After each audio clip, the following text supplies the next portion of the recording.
Hi there, welcome to Honors Geometry, your very first flipped classroom. And this one's going to be a little bit different because all we're doing today is going over the syllabus. But I thought this would be a perfect introduction for you guys to kind of get used to and understand what a flipped classroom is. So as I'm going through today's lesson, I'm going to definitely point out some things that I want you guys to take notes on and teach you how you want to work through these lessons when you're watching them at home. So today we are going to go over the syllabus. We're not going to get through the whole entire thing. Specifically, we're going to go through the 5 classroom rules. You're going to want to make sure for your notes that you write down what each of those rules are.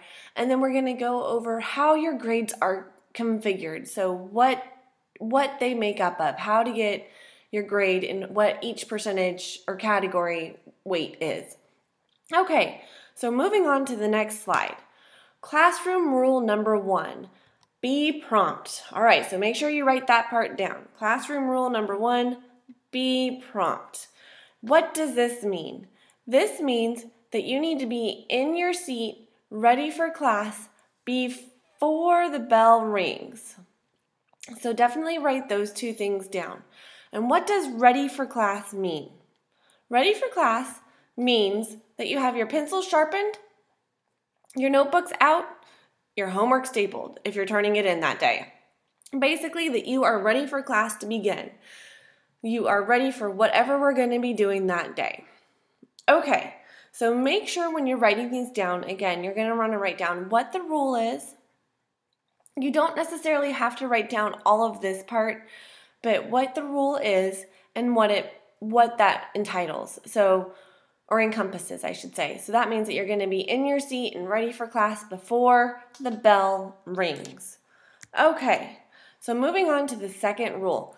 And also, again, if you haven't finished writing this kind of stuff down, if you haven't taken notes, you can always pause the video and finish up what you're writing before you move on to the next part. That's the great thing of it being on YouTube. You can just pause it, finish writing whatever you need to, and then start the video back up where we left off. Okay, so now we're going to move on to the next slide. Okay, classroom rule number 2 is be prepared. And what does this mean? So first of all, make sure you write that down in your notes that you want to be prepared. So this means that you come to class with your homework completed, or at least that you've attempted the problems. You may have homework questions and you can ask them in class. That is totally fine. But make sure that you've done your homework if there was homework assigned the night before. Bring your textbook. This is huge. We are going to be using your textbook pretty much every single day in class. You're going to be doing a lot of group work when you're working on your homeworks, as far as you'll be working with your partner, and you'll have homework problems out of your textbook. So you need to make sure that you have that textbook with you. Make sure you have a pencil, a correcting pen, and later on I'm going to go over what the correcting pen is for. And then if you want, you can bring a highlighter as well. Next, compass, protractor, and ruler. These are tools that you need specific for geometry. We are going to be using these a lot when it comes to constructions. And I'll show you in class what they all look like. But make sure that you bring that compass and that protractor and a straight edge. And a lot of times your protractor can be the straight edge. It can be your ruler. Okay, calculator. Make sure you have a graphing calculator. We're going to be needing this, especially when we get later on in class when we're going to be learning the trig. You're going to want that graphing calculator, and later on in high school too you'll need it. So for your calculator, you're going to want a TI-83, or I should say a TI-84. I think there's a couple of other ones that might be a little bit higher than that, but these are the two that you're going to want, either TI-83 or a TI-84. Okay. This is the easiest way to lose participation points, is if you do not come to class prepared.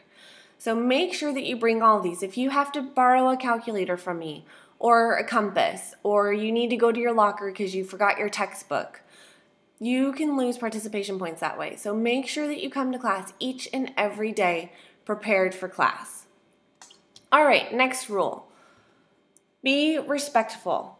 This one's kind of common sense, but it's an absolute must in my classroom. Make sure that you respect yourself, your classmates, and me, your teacher. That means that you listen. So when there are people talking, or if somebody's talking in front of class, only one person talks at a time. So when I'm talking to you guys, make sure you're listening. If another student is asking a question, respect that they have a question and listen to it. Who knows? You might have the same exact question, and to ask it twice means that you were definitely not listening. No teasing. You guys are in high school, and I know that a lot of times that you know each other and you've been going to school for a very long time, so it's fun to tease each other, but you never know when somebody might take it the wrong way. So please, no teasing in my classroom. And then keep it clean. That is a double meaning. Keep it clean, I mean keep the language clean, so no vulgarity. And then also keep your desks clean. Keep the classroom clean. Throw away trash. Don't write on those desks. Okay, so again, remember, as you're going through these notes, if you haven't written it all down, feel free to pause the video to keep everything written down. Now, you don't have to write everything necessarily word for word, but it is good to write down a lot of the high points. Okay, next classroom rule. No cheating. So a lot of times I'm going to want you guys to work with each other. I think that is one of the greatest ways to learn something is when you work with each other. But collaboration does not mean copying. That does not mean simply one person does the work and the other person copies it. I want you guys to work together to figure out the problems. If you have questions, ask each other. Sometimes you might have a group quiz or a partner quiz. You'll have different versions, but you can work with each other if you're struggling on a particular problem. So collaboration, totally fine in the class. Copying, not so much. Cheating can result in a 0 on the quiz or test or homework assignment. It can also result in detention with me, or if it's severe enough, I will notify the academic dean, and that's Mr. Sheet. Trust me, you don't want me to notify Mr. Sheet. And he can take additional action depending on the severity of the cheating. So just don't do it. It's not worth it. You guys are smart kids. There is no reason for you to cheat. If you are struggling with something, I am here before school, after school. Come in and get help. There is no reason for you to receive a 0 just because you didn't know it or you weren't sure about it and you decided to copy. Just not worth it. Okay, last classroom rule. No outside electronics. Now, does this mean that you can never have your iPhone out in my classroom? No, but you need to ask permission to use it, or I will take it. And if it's a repeated offense, I will take it and notify your parents, and you will have detention. So there will be times where you guys can listen to music while you're working on your classwork, and you can take out your phone if you want to listen to music. That's absolutely fine, just as long as that's what you're using it for. Or sometimes you might use it as a calculator. Again, absolutely fine. Just make sure you ask permission to use it. Or if you need to take a picture of something on the board, because it's a lot easier to take the picture versus writing it down.